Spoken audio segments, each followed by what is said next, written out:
are officially 0%. Oh my God. KRZLE. Yeah. Charles. Yeah. Burt Reynolds pulls out a banana and Yes, starts that's where I was peeling it. going. Butterfly kisses. Oh my God. Hey, fuck these drums. The synopsis just isn't good. Oh my God. Okay. And on that note.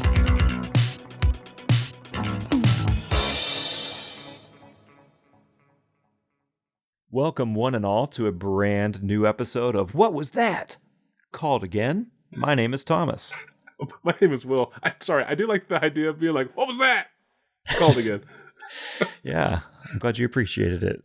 This is a movie podcast, everybody, where each week I have selected 3 movies, and I'm going to read their IMDb plot descriptions to Will. Me. Who has to then match the plot descriptions to the correct title, which I, of course, am also going to give him.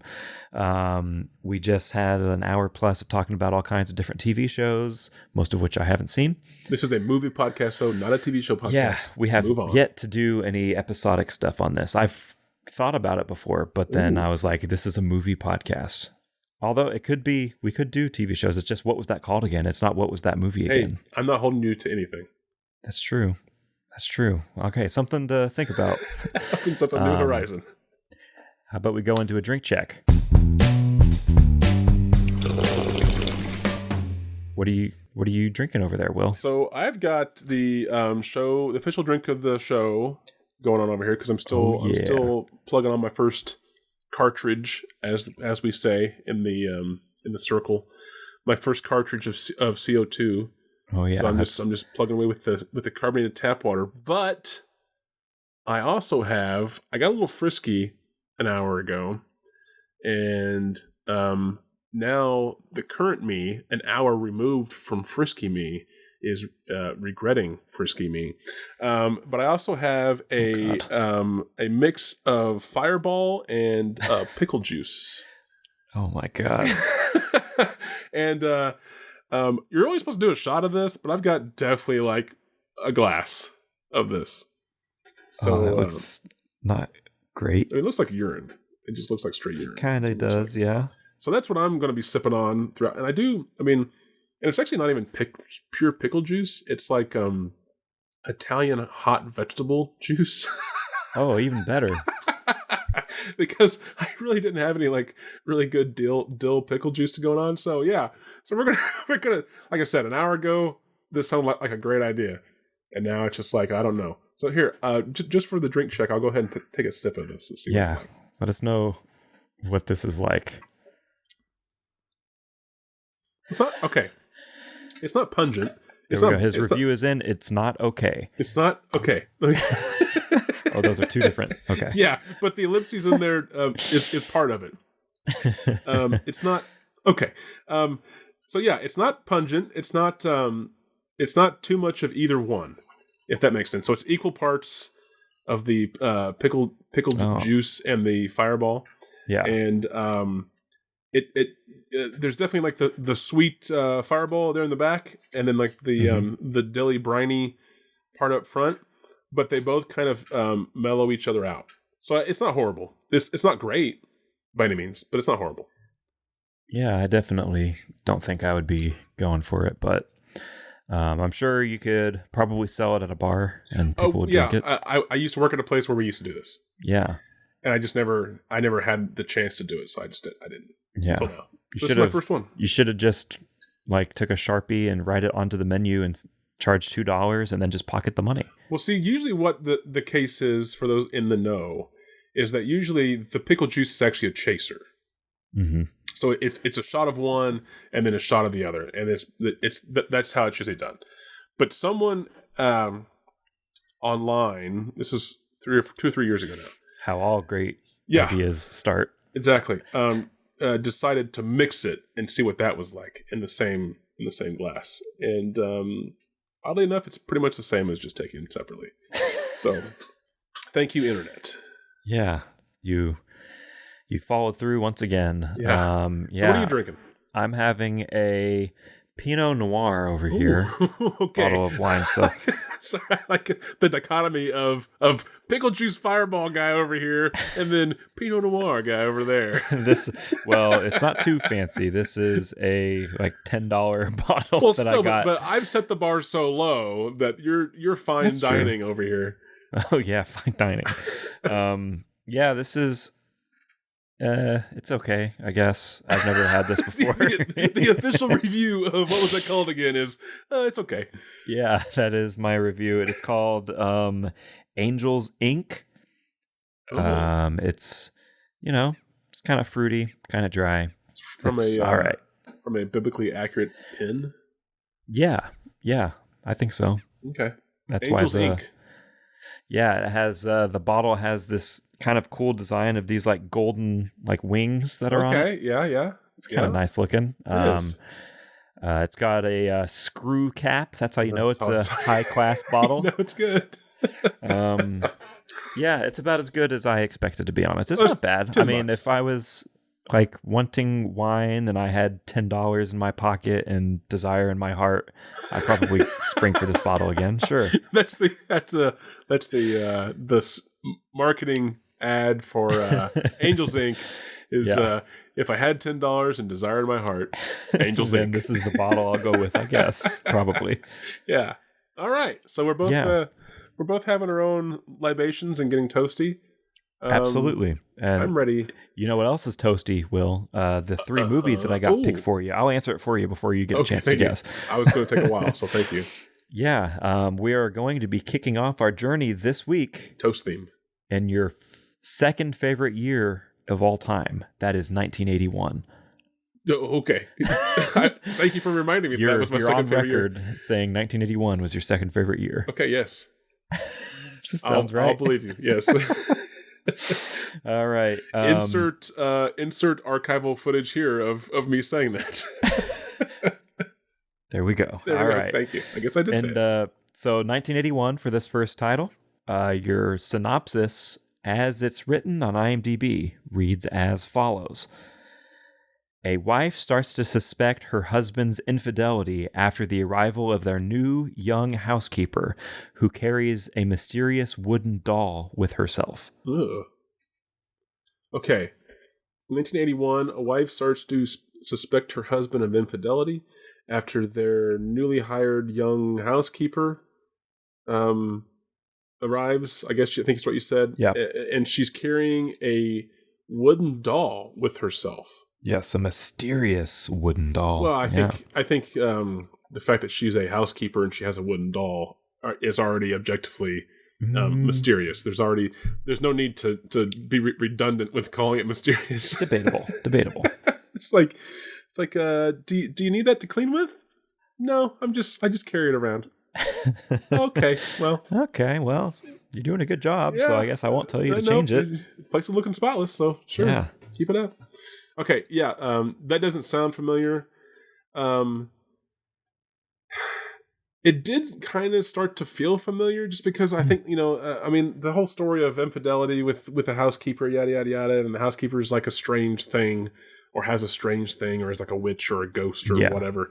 Like that's kind of been done a few times, so I guess that's maybe why it sort of feels a little familiar, but I don't know anything about my second favorite year as far as on record. Is that as far as that feeling going with that year.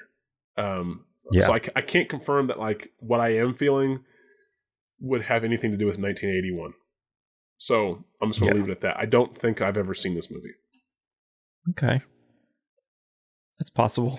No, maybe. Or maybe it is on my shelf right now. Who knows? It could be. Because I have a second favorite year shelf. That's right. Yeah. The 1981 shelf. Yeah.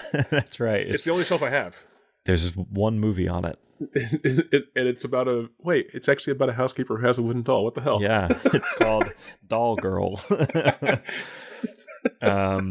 Your second movie this week is going to come from the year 1987. Okay. And your synopsis for this one reads Didn't I say this is one of my favorite years too? I think you, like on your Off ranking record. I was off record on this one. on your ranking that you gave me, 1987 was like 17th or 18th on the list. Yeah, well, definitely. Sounds. You agree with that? Out with of how that many, decision? we don't know, but just it's definitely 17th or 18th. There's no bottom.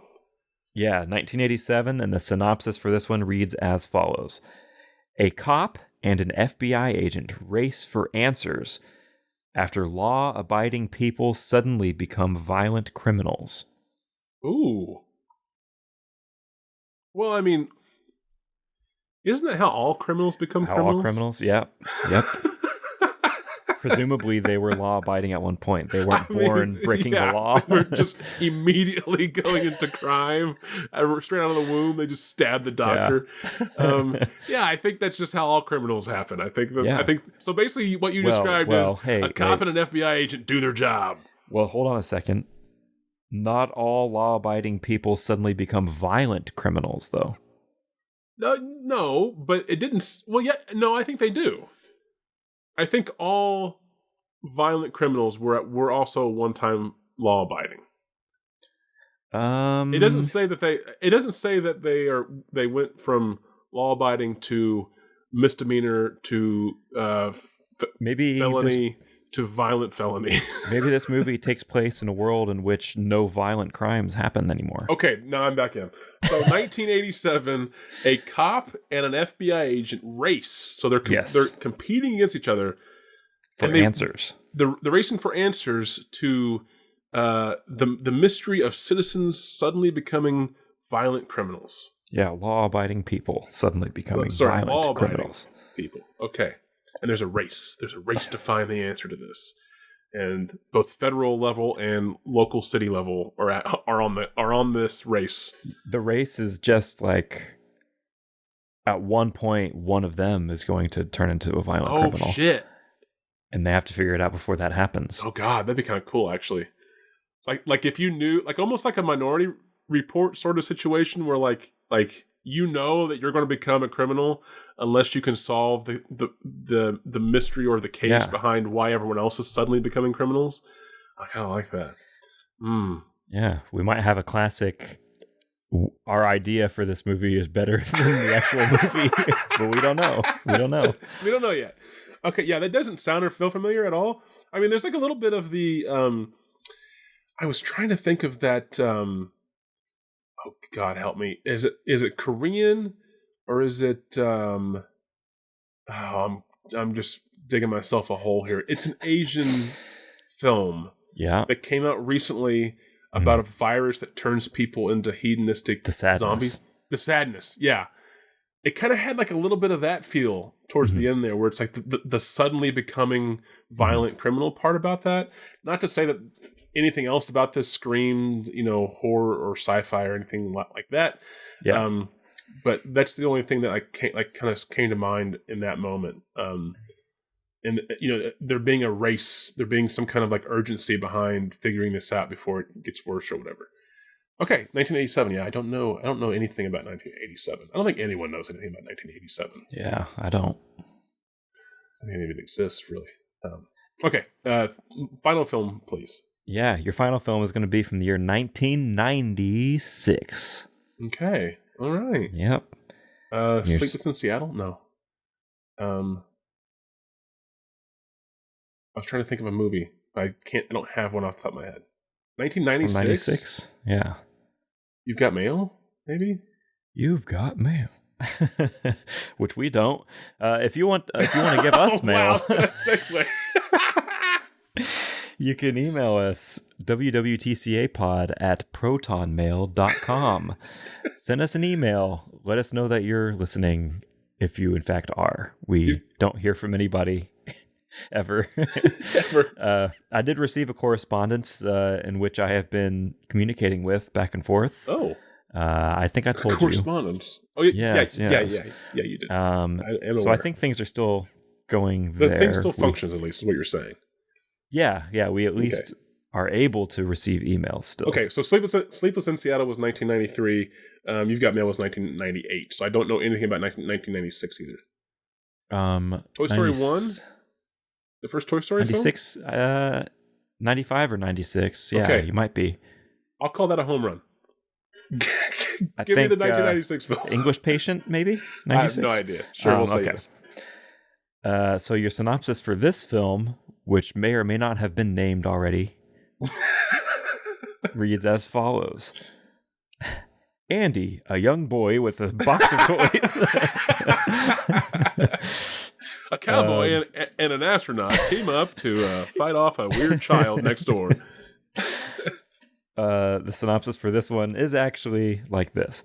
An American spy behind the lines during World War II serves as a Nazi propagandist, a role he cannot escape in his future life as he can never reveal his role in the war. Oh, man, this feels familiar. Say this one again. Okay. This one again. Thank you. So, It's 1996. An American spy behind the lines during World War II serves as a Nazi propagandist, a role he cannot escape in his future life as he can never reveal his real role in the war. Never ever? Never. The war's got to end at some point in time, and then he's got to move on. And Well, his war it's continues eternal. on. It's eternal. It's just an eternal battle. Okay, so you said a World War II spy behind enemy lines pretends to be a Nazi propagandist, but he's forever burdened by this because he can't reveal who he is even after the war ends. Yeah. Close enough. I got the gist of it. Okay. Yeah, this feels familiar. This feels like I should know this, and I don't. Is this the only movie from 1996 you know, but you didn't know? Maybe. Damn it. I just feel like this is a really well-known movie. It's not a Tom Hanks movie because I don't think he was ever a Nazi. Sorry, in film. I don't know about his personal life. Yeah, unclear on that.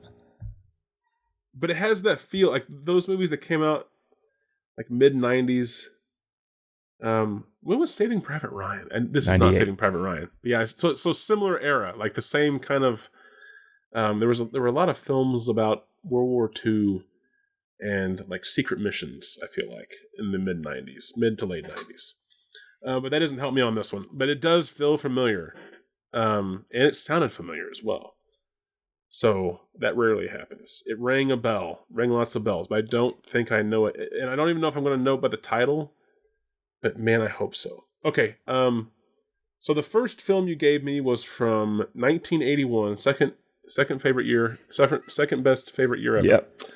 1981, and this movie was about a thing that happened. Yes. To someone. Yeah. Involving something. Involving something. And it was made into a drama. What was the action in this one again? Suspect. Wait, hold on. Suspect. This is a new podcast in which I read Will 3 synopsis and then he just tries to read them back. Again? He tries to just remember what I just told him. No, that has been the show forever. Okay, what was the first word of this one? Maybe that won't help me. A? Yeah, fuck off. A wife. Oh, yeah, the maid and the doll. Okay, yeah, so 1981, which I don't know why, because this is my second you should know this. Why I forgot this one. So a wife suspects infidelity whenever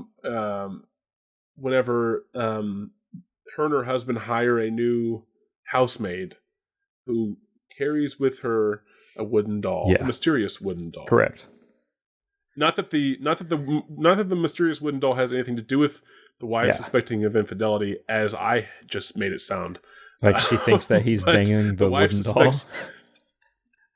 Yeah, something that the wooden doll is his fetish, or something. His key. She actually knew that already. Yeah, and she was like, "God damn it!" She brought. She already told him. It's not going to go well. Back, like during their honeymoon, that she's never going to carry around wooden dolls for him, even though that's his number one fetish. Again, yeah. Okay, so the doll doesn't initially have anything to do with the suspected infidelity. But the wife thinks that, and the housemaid also does that. Okay. The second film was 1987, and this was a cop and an FBI agent race to solve the mystery of law-abiding citizens suddenly becoming violent criminals. And the final film was 1996, and this was about a World War II spy behind enemy lines as a Nazi propagandist and having to live with this secret for the rest of his life because he can't tell anyone the truth. Yeah, pretty much. Okay. Yep. Like I said, the only one that really felt or sounded familiar was that last one. The other two, like especially the 81 film, I think just has some kind of there's tropes in that one. It feels like, and then the 1987 film, just weirdly enough reminded me of the movie that I've once again already forgotten the title of. So yeah, I'm ready for the titles for these films, please. All right. The first title for you to go off of this week will be Suddenly in the Dark. Suddenly in the Dark. Well, Suddenly feels like it's going to go with the law-abiding citizens becoming violent criminals. Because I don't know if Suddenly in the Dark goes with the wife suspecting her husband of... I'm sure you'll find a way to talk yourself into it at some point. That's what I'm waiting for. Waiting for that to pop up right now. I just don't feel like that goes with Suddenly in the Dark. There's just nothing about that. If it was like In the Dark, I could maybe easily tie it with, the wife not knowing what's happening or whatever, or whatever. But the suddenly part is what really sets us apart. Suddenly in the Dark. And then I don't also know if Suddenly in the Dark goes with the World War II Nazi propagandist, because again, that doesn't feel like something that's not an expedited process. That feels like something that's like a long-term thing. Like he didn't just one day become a Nazi propagandist and then the next day the war ended and then he was stuck with that secret forever. I feel like he was the propagandist for a long time and then had to really embody that and become that, and that. So Suddenly in the Dark doesn't go with that either. But wait, I'm going to talk myself out of it. Though it could, I guess, maybe like if he being behind enemy lines, he doesn't necessarily know when the war is going to end, and then it does end. So then that is him suddenly being in the dark. Oh shit! It's like now you're on your own. Now we're not going to come save you because you're a spy. And you're also supposed to be a Nazi. Maybe. But I still feel like I'm gonna at least temporarily park this one on the 1987 film. On the 1987 film about the cop and the FBI agent racing to solve why law-abiding citizens are suddenly becoming violent criminals. For now. Okay. But let me hear the next title, please. All right. Your second title to go off of will be The Hidden. The Hidden. Okay, so that feels like that would go with the Spy, but the title doesn't sound familiar enough for how familiar sounding the synopsis was. The Hidden, right? Correct. Okay. I mean, for any number of reasons, it could be the FBI and the cop chase thing. You can always just tie it. It's kind of vague enough that it could just be that. 87 though, so we're starting to talk about like home video. But also the cop and the FBI agent. I mean, even though FBI is like strictly American. For some reason, the cop and the FBI agent thing feels like it's like an Asian film, or like there's Asian actors. I don't know why I'm saying that. I have no reason to say that at all. But I for some reason, I get that feeling. I don't know if I'm thinking of something else. Clearly, I'm thinking of something else. Hard to say. Well, it isn't. I'm just an idiot. It's pretty easy to say. And not that this is like a Jackie Chan movie either, but for some reason I'm getting that feeling. And again, I have nothing to base that on at all. The Hidden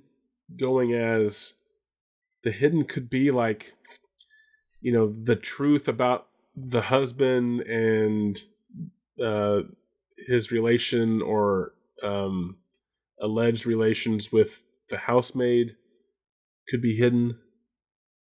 The Hidden could talk about secrets in general, being swept under the rug, pun intended, huh? It could, I guess, also talking about like something to do with this mysterious wooden doll. I just can't link. I really can't link either of these two, The Hidden or whatever the first title was. I can't link either of them to the 1981 film yet. I feel like that's like the outlier for now. Suddenly in the Dark was the other title. Suddenly in the Dark. There we go. And where would you hide things? In the dark. Yeah. So I don't have anything for the 81 film yet. I don't know. That one's going to be a tough one. But I also, like I said, neither of these two titles, The Hidden or Suddenly in the Dark, neither of them had like the impact on me that the synopsis for the 1996 film did. So I'm hoping that this last title like rings a big bell. Otherwise, I'm really screwed. So last title, please. Yeah, your final title to go off of will be Mother Night. Oh. Okay, that did not ring. That was like less of a bell than any of the other two. Mother Night. Yep. Mother Night. Where would Mother Night go? I do not feel like Mother Night goes with the 1987 cop FBI racing. That seems like an action-y film of sorts, at least, with elements of crime, clearly. Possibly sci-fi elements in there too, since there's that suddenly part. But it really feels like an action film. And Mother Night doesn't feel like an action movie title, or like a cop drama title either. Okay, you know how earlier you said I was going to think of a way to like make the 1981 film Suddenly in the Dark, and talk myself into it. I guess it could be that from the perspective of the wife, whenever they hired this housekeeper, that she was suddenly in the dark about things that were going on. Mm-hmm. Could be. So we have Suddenly in the Dark, The Hidden. Yeah. And then, what was the last? Mother Night. Yes. So Mother Night feels like it might be a translated title. I don't know. Like maybe the World War II story is like a German movie? I just assumed automatically it would be like an American film from like an American perspective. Mother Night. That feels like it might go with the 1996 film. Okay. For my first stab in the dark here, I have Suddenly in the Dark, The Hidden, and Mother Night. Mm-hmm. All with like the theme of darkness. So I'm going to put the 1981, second best year ever, film of the wife who suspects her husband of being of infidelity. There we go.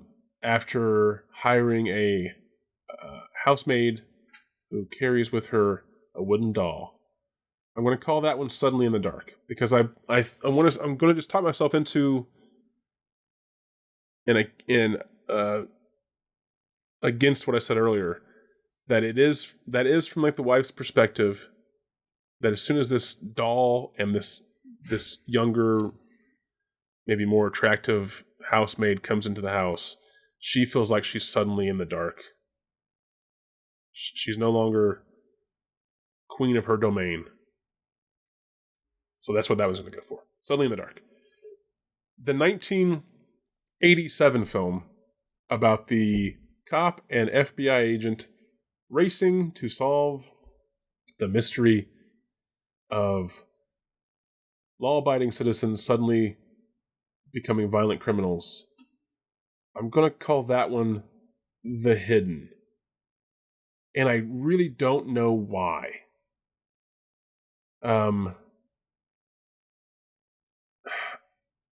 Like maybe The Hidden is in reference to whatever is causing these people to become violent criminals, or maybe once they become violent criminals, that's kind of like what they're referred to as The Hidden. Not sure. But I'm kind of only placing that one there because I feel like the 1996 movie about the World War II spy behind enemy lines as a Nazi propagandist who then can't reveal himself and has to live with that forever. I feel like that's Mother Night. That feels like a title to possibly to a German film. Like I said, that's just complete and utter assumption.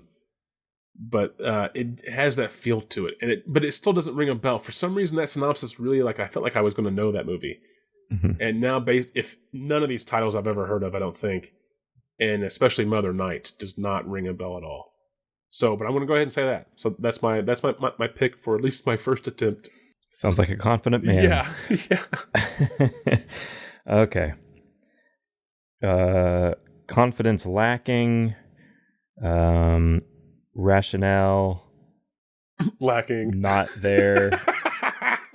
Somehow Will still pulls out 3 out of 3. Really? Yes. Oh, I was expecting 1. You got it all. Yeah. Really? Okay, so that was that's just pure dumb luck.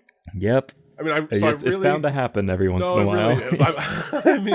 I mean, whenever you're, the odds are just, at least this episode, in my favor in the sense that eventually you're going to just hit, a Yahtzee on the first throw. But again, the only one that I really was confident in was Mother Night. It just felt like it had some kind of German tie to it. I sort of, and I'm thankful now, I guess, I sort of sold myself last second on Suddenly in the Dark being from, again, I just made up that reason as far as it being from her perspective. But really the hidden felt like it was completely wrong. So I was just like, I at least hope I got Mother Night right, and I was just going to switch the other two. All right, so tell us about these 3 films, please. All right. So starting off here, Suddenly in the Dark from 1981. This is from director Young Nam Ko, written by Sam Yuk Yoon. This is a Korean film. Okay. This is, at the time of recording, streaming on Tubi and on Prime. There is, so the direct English translation of the Korean title is actually Suddenly at Midnight. Oh, even weirder. And then the only other thing that I have for you is the movie is 1 hour and 40 minutes, but there is a, quote, uncut South Korean version that is 1 minute longer. It is 1 hour and 41 minutes. So I don't know. I couldn't find any other info about this movie. I don't know what the 1 minute cut was. Or what happens in it, I do not know. But I'm intrigued to watch this movie. I hope you can find both versions eventually and compare them. Compare that 1 minute. Yeah, like see what was so scandalous that they had to cut it from. Well, because we're assuming that it's also one continuous minute of film. It could be just it could be like seconds. Frames from different parts. So they just tightened it up. Yeah. That's what So Gareth Evans has talked about the Raid 2 because the first Raid, whenever it came out on home video, it was released as an unrated version. Right. But whenever the Raid 2 came out, it was rated R, and then the home video version was also rated R. There was not the unrated version.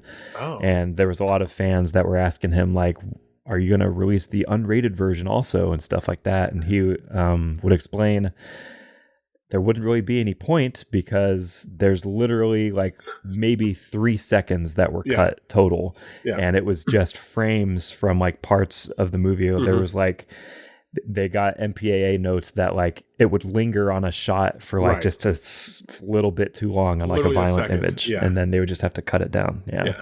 Stuff like that. So maybe that's what's happening in Suddenly in the Dark. Seems like maybe in 81 that would not be the case. It seems maybe there's like some graphic nudity or something that like, I don't know, like maybe there's like a fucking cock shot that US audiences just were not prepared for yet in 1981. It's a 1 second cock shot too. Like it just yeah. 1 minute. It's a 1 minute. Sorry. Yeah. It's just a 60-second just lingers cut there. of just there's no music Just or dong. anything. It's just like room sound and dong. It's a close up, waist down shot. There's nothing else in the frame. That's all it is. 1 And minute. you just hear like the actor say, "How's that?" And the director's like, and you hear the director off screen go, "Shh." Cut. They like left all the like the raw audio. So yeah, that's Suddenly in the Dark. I don't think that is Suddenly in the Dark, but No. that's a little info on the movie. Moving on to 1987's The Hidden. This is the only one of these three movies that I was aware of previous to this selection. This is from director Jack Shoulder, written by Jim Koof, I'm going to guess, Kouf. So this film is available as a rental on Amazon at the time of recording. The reason I know this movie is because it stars Kyle MacLachlan. Not Asian, by the way. Nope, not Asian. He is very much an American Is he white the man. FBI or the cop? I think FBI agent. That tracks. Okay. I only think that because one of the trivia was that it was something like he would once again play an FBI agent in Twin Peaks like a couple years later. Okay. So this movie in 1987, this was the first non-David Lynch movie that Kyle MacLachlan had been in. Previously, his first movie was Dune, and he followed that up with Blue Velvet. And then this was his third movie. And then he followed this. Is Dune his only movie where he doesn't wear a tie? Good question. Does he wear a tie in Showgirls? I think he does. Yeah, at some point in time, I'm sure he has to wear a tie, right? Because I can only Could be picture the case. Kyle in a tie. Yeah. So that's why I assume that he was the FBI agent here. Is because like maybe they worked a tie into his costume in Dune somehow. We'll have to watch to find out. Yeah, we'll have to watch. I have it. That and Lost Highway, as we were discussing earlier. So yeah, after this film, he did a TV movie called Dream Breakers in 1989. And that was just before he got his iconic role as Special Agent Dale Cooper in Twin Peaks. Okay. So there is a character in this film named Tom Beck, played by Michael Nouri. And the list of actors that were considered for this role is crazy. So again, this eventually went on to be played by Michael Nouri. But people who were considered for it are Mel Gibson, Harrison Ford, Kurt Russell, Christopher Lambert, Michael Keaton, Richard Dreyfuss, Ron Perlman, Stephen Lang, Michael Biehn, Dennis Quaid, Jeff Bridges, Nick Nolte, Gary Busey, Tommy Lee Jones, Richard Gere, Burt Reynolds, Don Johnson, Sylvester Stallone, Arnold Schwarzenegger, and Bruce Willis. So very much like a type of like rough guy. Yeah. Yeah, and Gary Busey. Yeah. So I thought that was an interesting group of people to be considered for the same part. Who was the actor that did get it? And what was his name? Is Michael Nouri. Has he been in anything of note that at least I would know? I don't recognize that name at all. Yeah, me either. So he's in The Watcher on Netflix. Sure. He's in Yellowstone. He was in Flashdance. There you go. Okay. Yeah, that's an alright movie. Dance? I think Jennifer Beals does both of those. I think she does the dancing. I don't think she flashes in that movie, no. But yeah, so he's been in some stuff here and there. So director Jack Shoulder was drawn to the film because of the script. Writer Jim Koof had originally expressed interest in directing, but when the studios refused, he lost interest in the script. So Shoulder saw potential to turn it into more than just an action film, and he did a rewrite on it to heighten the themes of what it means to be a human. Ooh. Yeah, that's intriguing. That's what it said. Yeah. I've wanted to watch this movie for a while. It's From what I understand, it's supposed to actually be pretty good. But I don't really know much other than this description. I've never watched a trailer or anything like that. I just know Kyle's in it, and I adore him, as everyone should. Last but not least, Mother Night from 1996. Contrary to what some may think, it is not a German film. It is an American film from director Keith Gordon. Yeah. It's written by Robert B. Wide. I don't know how to. I've never known how to say his last name. I've never heard it spoken. I've only ever seen it written. His name has become like kind of a bit of a meme I have seen because he worked on Curb Your Enthusiasm, and so like there's like a meme that like if there's something like stupid that happens or something goofy, the end credits play. Somebody like will post a picture of written by Robert B. Wade. Yeah. So he wrote this based on the novel by Kurt Vonnegut Jr. Oh, really? Yes. This is available at the time of recording as a rental on Amazon. It stars Nick Nolte, Cheryl Lee, John Goodman, a young Kirsten Dunst, Henry Gibson, and Alan Arkin. Interesting cast. Director Keith Gordon took a small role in a film called I Love Trouble from 1994 so that he could get this script to Nick Nolte, whose agents thought the project was, quote, too small. So I really liked a director kind of going undercover himself to get his script to this actor that he wanted in his movie. It's almost like he was trying to serve him like legal papers, and he didn't know how to get in contact with the guy. Yeah, I'll infiltrate the movie he's on right now. So that was all I got for you on these movies. What do you think about the star rankings on these? Oh, I mean, they all have like piqued my interest, but that doesn't mean anything as far as a rating goes. Yeah, typically IMDb ratings aren't based off of how interested or not interested Will is in them. I think there's a flaw in that system, actually. Yeah, you need to get the IWDB.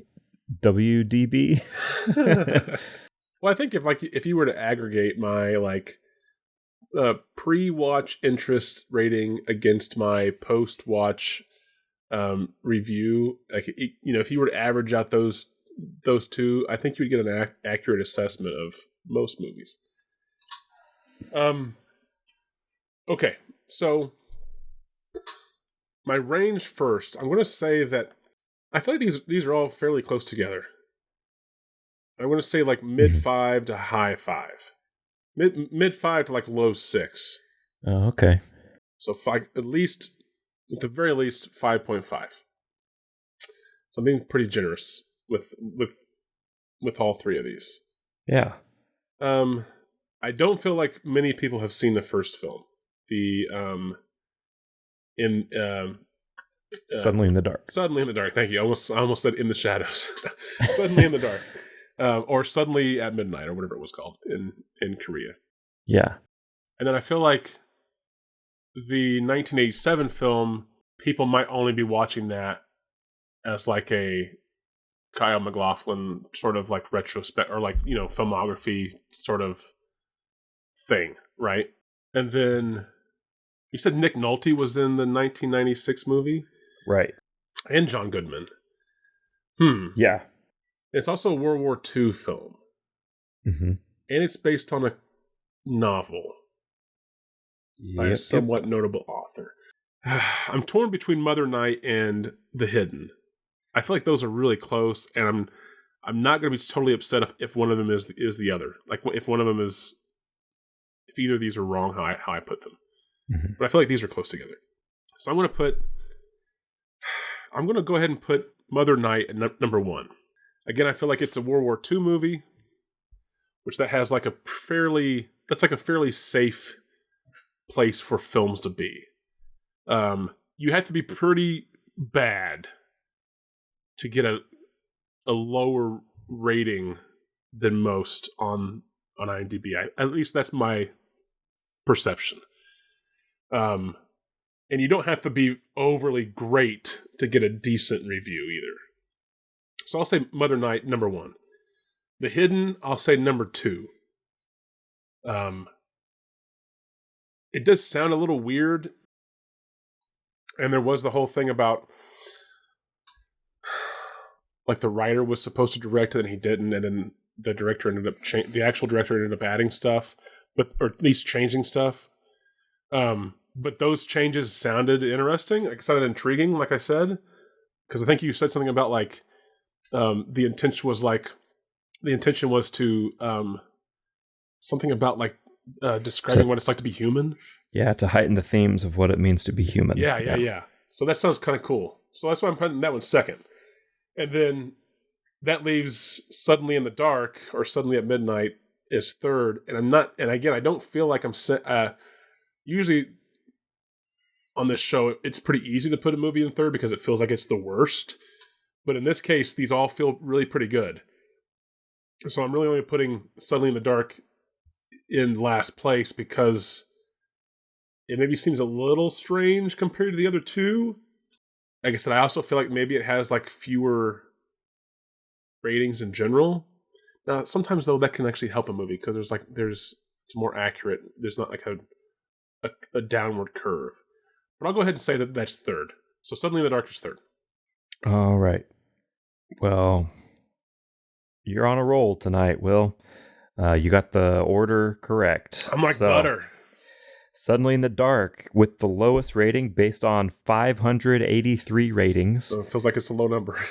It is sitting with a 6.5 out of 10. But wow, so I was a whole point off on my lowest. Yeah. Which again, I did say like 5.5 to lower 6, and I did say I was being generous, but it doesn't surprise me because I also was saying that these all three feel good. Like they feel like they're all three good movies. So it actually doesn't surprise me that I'm wrong being a whole point off. That feels right. Like the 6.5 feels like that's what it should have. Yeah, the middle one here, The Hidden, based on 23,928 ratings. This has a 7.0 out of 10. Oh, wow. Okay. And then the number one is Mother Night, based on 5,707 ratings. It has a 7.1 out of 10. Right. So I was really lucky with saying that like either one of those two could be flipped, and I wouldn't be surprised. But 23,000 ratings for The Hidden. Wow, that's impressive. Yeah. And the fact that it's 23,000 and it still has a 7.1 means that it must be pretty good. Yeah, I think Joe Lynch either attended or moderated a screening of it at the New Bev just like a couple months ago, I think. Oh, wow. Okay. Just not that long ago. I probably saw that because I follow the New Beverly on social media, and I probably saw that marquee and just didn't realize that I saw it. Yeah, so you want to go into a tag me?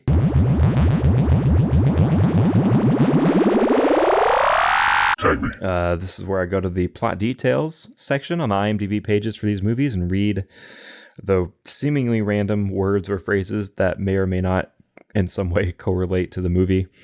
So starting off with the tags for Suddenly in the Dark, we're going to have Butterfly. It's the first one. Why? Yep. Mental instability. Okay, that makes sense.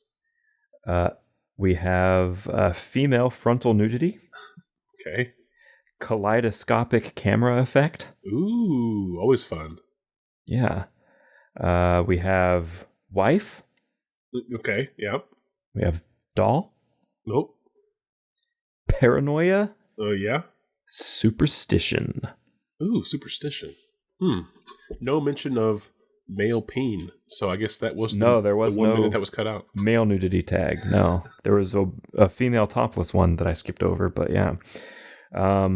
Okay, well, moving on to The Hidden, we might start off with maybe a spoiler. I don't know. The first tag that came up. Oh gosh. Okay. Alien pretending to be human. What? I mean, that's awesome. What? So the themes of what it means to be human. And then these people are suddenly turning criminally violent. Wow. Yep. So I mean, like I said, there was a whiff of How many movies have that tag? Yeah, 6. Oh, really? Yep. This is one of the 6, including Strange Invaders, Men in Black, The Silencers, My Stepmother is an Alien, clearly, Invasion of the Body Snatchers, yes. Only the 1978 version, and 2022 Significant Other Not Men in with Black. Michael Monroe. Okay, interesting. Yeah. But yeah, so I mean, I did say that this had like a whiff of sci-fi. I didn't expect it to be that much of like an odor of sci-fi. Yeah. Alien pretending to be human. Okay. Yeah. Carrying on here, man, oh man. We have Alien Parasite. Ooh, gross. Okay, cool. Exploding Body. For 87, this is awesome. Mind Reading. Burned Alive. Cool. Alien Possession. Song during end credits. Oh wow, that's so rare. It's an odd, yeah, that doesn't happen very often. Important plot detail too. There's a tag for Alka-Seltzer. I wonder if like that's like their weakness, kind of like how country music is the weakness in Mars Attacks. If you just slip an Alka-Seltzer into like the water, then they'll just like fizz out from the inside. Kind of like pigeons. Yeah. We have Tentacles. Nice. We have Ray Gun. Oh wow. Police Roadblock. For 87. Possession by an Alien Parasite. They're really wanting to run that. Make sure you know. Fall from Height. Bazooka. Shoplifting. Sex Change. Wow. There we go. That's the I'm hidden. in. I mean, Yeah, I was that was in crazy. by just you saying alien pretending to be human. That was I enough. know, me too. Although Did I not was expect like, that. I don't know if I should know that before I Yeah, see I the feel movie. like that but... maybe might be a little spoilerish, but I mean, it's still gonna be interesting to see how that plays into the story. Well, we'll see how this grips you. We're going to go to the tags for Like Mother tentacle. Night, and I'm going to be kicking off here with reference to Franklin D. Roosevelt. Just a reference, okay? Yep. We have Nazi. Oh, yeah, I would hope. Reference to Pablo Picasso. This movie's just references. That's all it is. Reference to Joseph Goebbels. Wow. So nothing happens Voiceover in this movie narration? except for a guy talking about other things. Yeah. Schenectady, New York. Okay. Photograph. Israel. Wow. Okay. Cigarette holder. Brother-in-law, sister-in-law relationship. Okay. Well.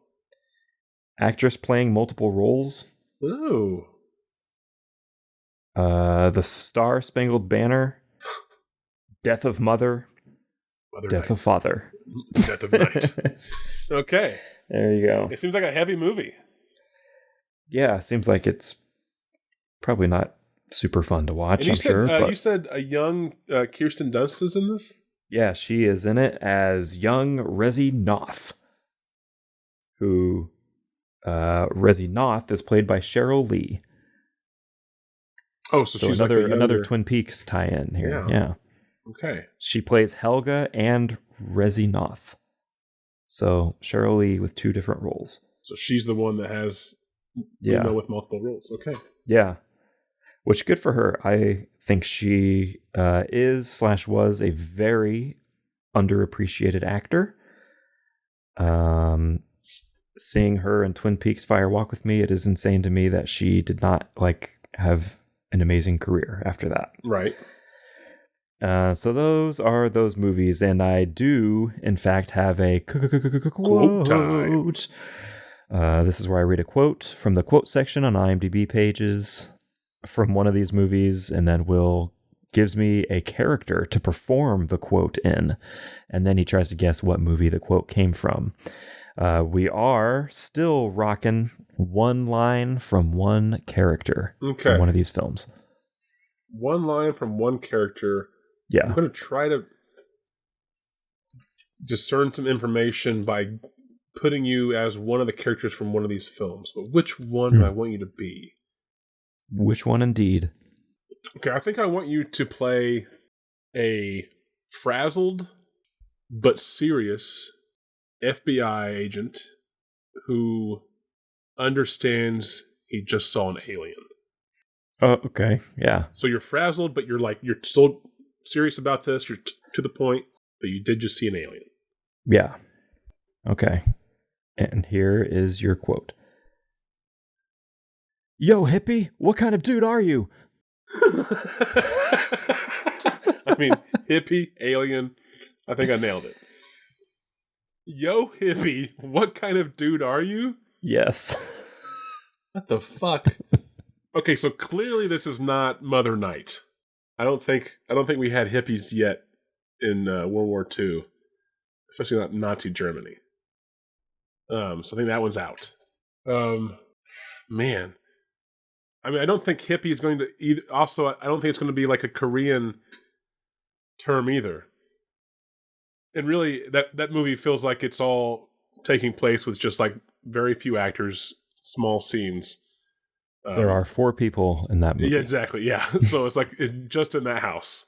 So unless like the wooden doll, or maybe like the husband at one time was a hippie or whatever. Yeah, it's like a ventriloquism, like a ventriloquist there wooden you go. doll somehow. The doll's insulting them. Yeah. So I feel like this is. I don't think I got the character right. With the FBI agent, but I do feel like I got the movie right. I think this is the hit.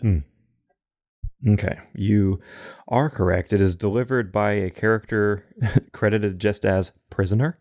Oh, played by, get this, 1987. So a young Danny Trejo. really? Wow. Yep. I buried the lead on that one. Must be one of his first, right? I would think so. I think the earliest I've ever seen him was like Desperado, probably, and that's 95. I don't think I've ever seen him in anything this old. Yeah. All right. And he was playing the prisoner because they typecast him, or because he's just a good actor? Because they filmed it at San Quentin, and he was just the guy that shouted. This guy wouldn't shut up, so we had to put him on camera and give him a SAG card. Years later, he became an actor. Who'd have known? And wait, and the line was, what again? Yo, hippie? Yo, hippie, what kind of dude are you? What kind of dude are you? Yep. What kind of dude are you? Could you picture Danny Trejo saying the word dude? I can picture him saying it. I mean, do you think that like the line was something else and they had to cut that and they had to like reshoot it for a lower rating, maybe? Like he said the N-word in the original version? I'm thinking, I feel like it was something else. Yeah, I don't know if it was dude. Yeah. Yeah, maybe. Yo, dude. Probably. Sorry. Yo, hippie. What kind of dude are you? Correct. That's such a weird line. What do we think the context of that line is? Wait, and this is also the movie where there's supposedly aliens pretending to be humans. Yeah. That's what I assume the context probably was like. So is this like Danny like seeing one of these aliens pretending to be a human? Or pretending to be weird? Like so it's being weird? or like he sees a human that looks kind of hippie-ish, and they like put their index and middle fingers to like the side of their neck, and they're like, I have infiltrated their systems or some shit. Or wait. Because of how weird this line sounds, is the alien Danny Trejo? And like they don't quite have a grasp of like, English terms yet. Prisoner is the alien became prisoner. Something. And then he's just like, I have to say a phrase. Yo, hippie, what kind of dude are you? And it's just like all learned from TV. Yeah, they just like Kyle MacLachlan just turns and shoots at him. That's and kills him. And then the cop thinks that Kyle MacLachlan has become one of these violent criminals suddenly because he just shot this man. So like the FBI agent hears this and he's like, no hardened criminal in federal prison would ever say hippie and dude in the same sentence.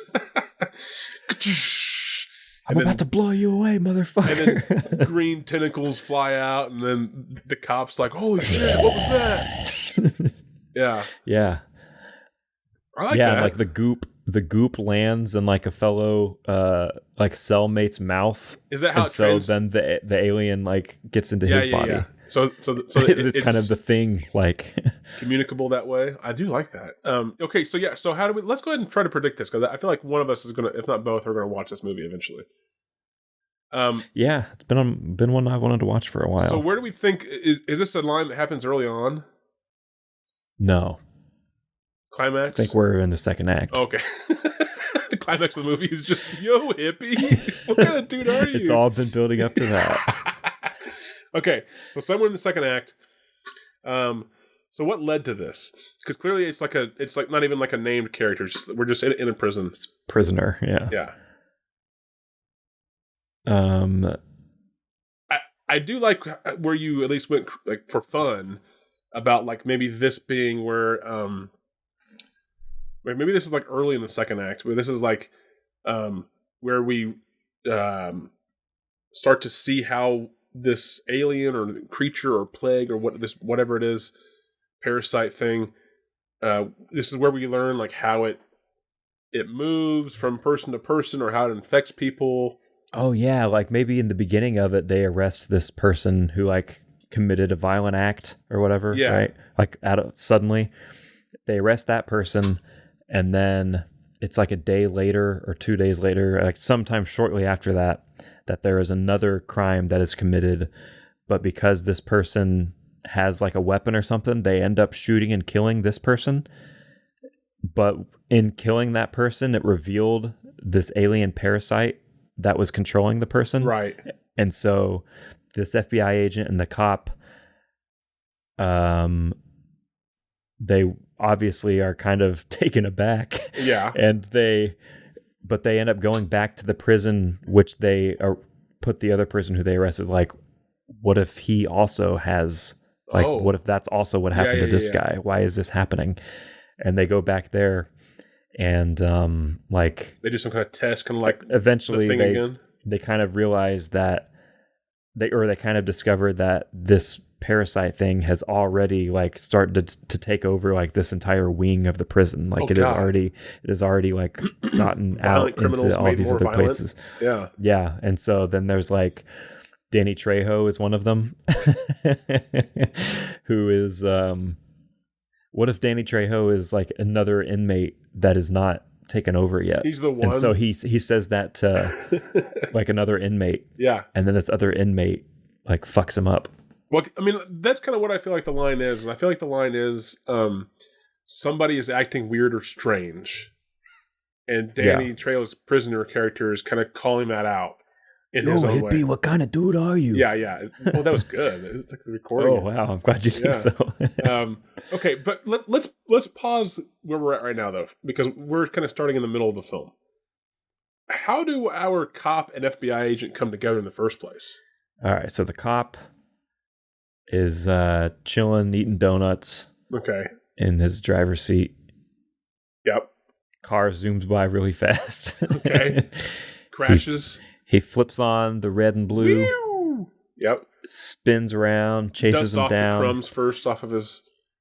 Yeah, they catch the dude. They arrest him. Just the cop, though. Yeah, just the cop. They find out, like, they run, like, you know, their report on this guy or whatever, and they find out, like, oh man, this guy is wanted by the FBI. Oh shit! And the feds in every state or some shit.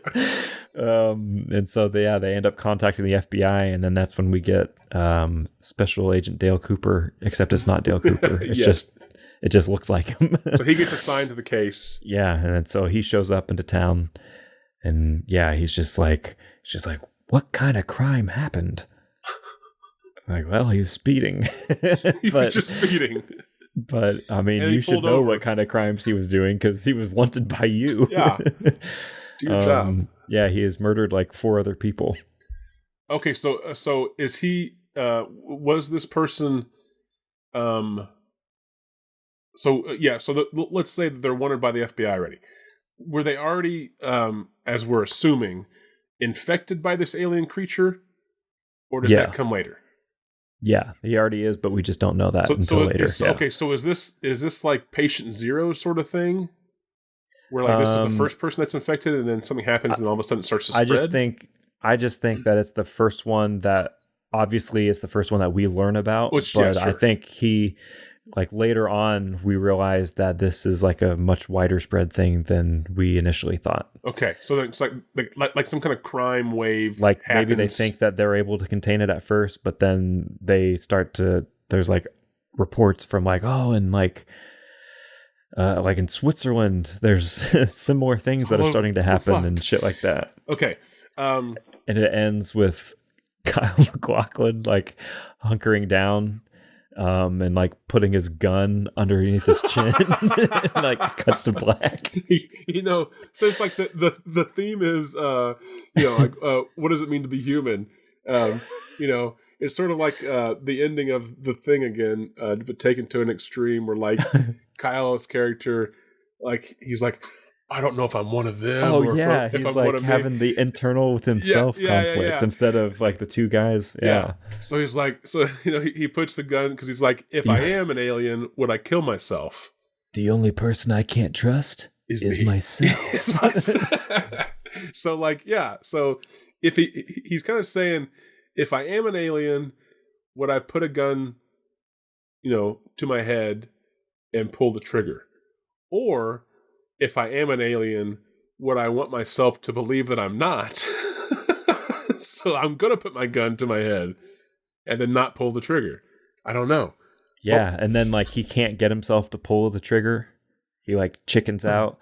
And so he grabs his infant son and has him do it. Like it's like a 5-year-old kid. Just like the poster artwork is Kyle MacLachlan on his knees. Just a little kid with the baby gun pointing like a revolver at him in like diapers. Yeah. Okay. Because I was going to ask how it ends. So do we end on like a blackout with like a bang in the background? Like this kid's like, the kid is clearly not like he's not a good shot. He's just like kind of like stumbling with like the gun or whatever, and like pointing it. Yeah, exactly. It's just like having fun. Come on, Timmy, just do it. Do it for Daddy. Be a good boy. Daddy. And then it cuts to black, and we just hear the gun go off, and we don't know though if the kid hit the target. That's just how the movie ends. We just end like that. And then the question is, was the kid infected and now he's a violent criminal? Yeah, the post-credit scene is the cop putting that fucking infant in cuffs.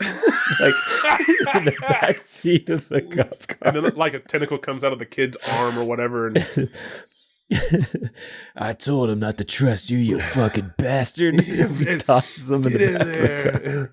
Yeah. We're going downtown. Daddy! And then the camera because isn't this also the movie that has like music over the end credits or whatever? So like the camera, like, as the credits happen, the cop like the cop car speeds off and we're at like, wheel level or whatever, and then the cop car speeds off and it reveals Kyle's body just like laying there with like a bullet hole in his head, and music just plays as the credits just slowly somebody wants to... the early version of Smash Mouth before they became popular. The world was gonna roll me. Yeah. And then like slowly like a tentacle comes out of the bullet hole, and then your brain gets smart, but your head gets dumb. Like right at that. Yeah, that would be awesome. Oh my god! I hope the movie's better than that. I think for once we may have a creative segment that is actually worse than the real movie. I think because this movie does sound great. I think that's almost certain. Yeah, it does sound good. I am really intrigued. It does sound fun. But man, do I want to see a 5-year-old like stumbling around with like a 45, just like it's so heavy. Just pull it, Billy. Pull it. Kyle MacLachlan, fucking crying on his knees, just like, come on, just do it for Daddy. It's like a 2-minute scene, and we're just like, God, just end it already. It's the worst ending of all time. Oh God. Yeah, no, I was. I don't even know, because I don't even know what to actually predict for the movie, like for real, genuinely, because I did not know that was going to be a part of it, so I don't even know what to think. The ultimate question is like, because clearly this is like a one and done thing. It's not like some kind of franchise. So, do they solve the thing at the end? Do they take control of it? Mm-hmm. There's this whole question that about the director wanting to showcase what it's like to be a human. So are they just like more than just an action movie? But I mean, are these aliens eventually accepted as whatever they are, and they just learn how to contain them? I don't know. I'm really intrigued by this. So they let them vote. They get civil rights. Oh man, and that would explain today. Oh, and it's a prequel to District 9. That would be cool. That would be cool if like District 9 was like the unauthorized sequel to The Hidden. Oh, where like they've given up their like trying to take the human form. That's what we should do. We should make unauthorized sequels to movies that happened 30 plus years ago. Yeah, I think Neil Blomkamp has like missed his window to do District 10. Like I know that he talked about that for several years. Maybe we do District 8. Yeah. Or do we do District 10? Do we do the follow-up to 9 or the prequel? I think we do 10. Okay. I think we do. Yeah, I guess the prequel would just have to be like the aliens on their own planet. Yeah. Yeah. I've always wanted to do an alien movie that's from the perspective of the aliens invading Earth and like make them sympathetical because like their planet is like destroyed or being destroyed by some other force, and they are forced to go find another planet to live on. Isn't that just Battlefield? And they're living on, and they come to Earth, and so they're like, it's an alien invasion movie, but it's from the perspective of the aliens. So it's like which is kind of like District movie? 9. It's kind of District 9, I guess. Oh yeah, but they're already here. Okay, yeah. Okay, so I still want to see whatever we end up doing. I still want there to be a 5-year-old with like a revolver walking around and like pull-ups. We'd have to release it unrated, probably. Do you think the MPAA would be upset with? I think as long as we don't have 1 minute wielding of a weapon, 1 minute of dong showing before that, I think they'd be okay with it. Yeah. With like the dad on his knees, sobbing, begging for his child to shoot him in the head. Please just pull the gun. You're such a good boy. It's just Daddy. The kid's like half crying too. I don't know why are you yelling? Your dad's too weak. I can't do it myself. The trauma's going to be all yours anyway. Yeah, that would be the worst scene of all time. That'd be amazing. All right, what was that called again?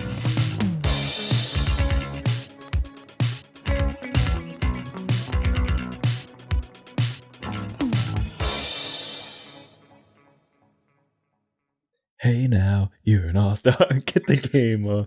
Go play.